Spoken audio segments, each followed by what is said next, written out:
Dando prosseguimento no nosso curso Eletrônica Prática, aula 110, módulo 4, o assunto Transistores Unijunção, conhecido como TUJs, parte 1. Vamos lá? Observe com atenção as figuras ao lado. Preste atenção nas figuras. Observamos nas figuras a estrutura interna de um transistor unijunção, conhecido como TUJ. E observamos também o seu símbolo. Na primeira figura, representado pela letra A, observamos que, ao contrário das duas junções semicondutora presente num transistor bipolar, o transistor TUJ, ele mostra apenas uma junção, isto é, a área em que os materiais semicondutores de diferentes polaridades, eles se tocam. Basicamente, o transistor unijunção, o TUJ, ele é construído a partir de uma barreira de material tipo N, sendo dotado de dois contatos nas extremidades. Podemos então identificar que os contatos não constituem as junções semicondutoras. E assim, entre o B2, que é a base 2, e o B1, que é a base 1, temos na prática um resistor, formado pelo material tipo N. Observe. Agora, no material tipo P, que está incrustado no material tipo N, determina a única junção semicondutora interna, estabelecendo aí uma espécie de diodo. Na segunda figura, observe a segunda figura, que está sendo representado pela letra B. Nela observamos que tudo se passa como se o bloco tipo N fosse formado por dois simples resistores, o RB2 e o RB1, ligado em série, tendo o seu ponto central ligado a um diodo, classificando esse terminal central como emissor. Observe agora a terceira figura. A terceira figura, ela está sendo representada pela letra C.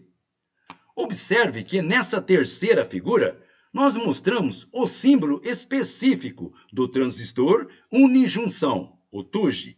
Observe. Vamos agora observar com atenção este outro diagrama ao lado. Preste atenção nesse outro diagrama. Podemos assim observar que o valor resistivo normal entre os terminais da base 2 e da base 1, eles são relativamente altos, isto é, entre 4K ohms e 12K ohms. Assim, se ligarmos o terminal B2 a uma tensão positiva, tipicamente entre 6 V e 30 volts, e o terminal B1 ao negativo, uma corrente provavelmente muito pequena circulará pelo circuito em série, formado pelo RB2 e o RB1. Ao mesmo tempo, os terminais RB2 e RB1 estabelecem um simples divisor de tensão, em cujo ponto central, isto é, o catodo, representado pela ligação do terminal emissor, surge uma tensão menor, porém proporcional àquela aplicada ao B2. Para melhor entender, vamos agora a um exemplo. Preste atenção nesse exemplo. Suponhamos que os terminais RB2 e RB1 têm os seus valores iguais, neste caso, de 5K ohms cada um. Assim, se aplicarmos 10 volts entre o ponto B2 e o ponto B1, o catodo do emissor terá uma tensão de 5 volts, isto é, a metade dos 10 volts, aplicado entre as bases. Preste atenção, aluno. Se aplicarmos 10 volts entre o ponto B2 e o ponto B1, o catodo do emissor terá uma tensão de 5 volts, isto é, a metade dos 10 volts aplicado entre as bases. Ao aplicarmos, então, uma tensão de entrada no emissor do transistor TUJ, esta terá que inicialmente vencer a barreira de potencial do próprio diodo PN, que é de 0,6 volts, e em seguida superar a própria tensão que polariza o catodo, neste caso, de 5 volts. Nesse caso, enquanto a tensão aplicada ao terminal emissor não atingir os 5,6 volts, isto é, 0,6 volts mais 5 volts, não haverá como forçar a passagem de corrente pelo emissor, descarregando-se via RB1 para a linha do negativo da alimentação.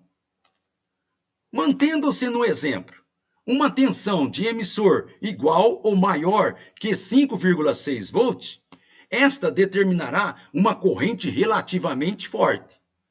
Agora, qualquer tensão inferior a tal limite, isto é, 5,6 volts, será incapaz de determinar qualquer corrente pelo emissor e através do RB1.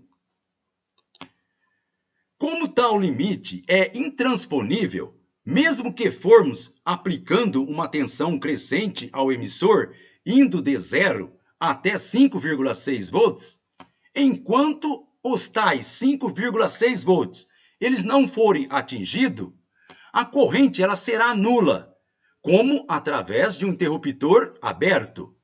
Agora, alcançado os 5,6 volts, tudo se passa como se o interruptor fosse fechado, já que, rompida todas as barreiras de tensão, a corrente ela tem livre trânsito, limitada unicamente pelo valor resistivo do RB1. Note ainda que o parâmetro que devemos ser levado em conta são os valores puramente ôhmicos dos resistores RB1 e RB2, pois são estes valores que determinará a razão da divisão de tensão e, portanto, o quanto em volt deverá ser passado pelo emissor do próprio transistor TUJ, mais os seus 0,6 volts para que a corrente ela possa se manifestar. Vamos agora utilizar o mesmo transistor TUJ do exemplo, mas agora aplicando uma tensão de 15 volts, entre os pontos B2 e B1.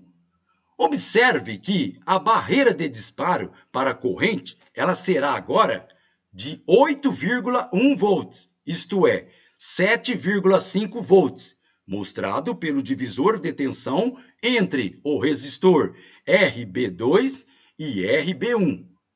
E mais o 0,6 da barreira da junção do diodo. Como as transições de corrente nula para corrente total entre o emissor e a base, ela se dá sempre de forma abrupta quando a polarização do emissor chega à tensão limite de disparo, podemos então considerar o transistor TUJ como um simples interruptor acionado por tensão. Preste atenção, aluno. Como a transição de corrente nula para corrente total entre o emissor e a base 1 se dá de forma abrupta quando a polarização do emissor ela chega à tensão limite de disparo, podemos então considerar o transistor TUJ como um simples interruptor acionado por tensão. Observe. Muito bem, pessoal. Com isso terminamos esta nossa aula. Então, gente boa, até a próxima.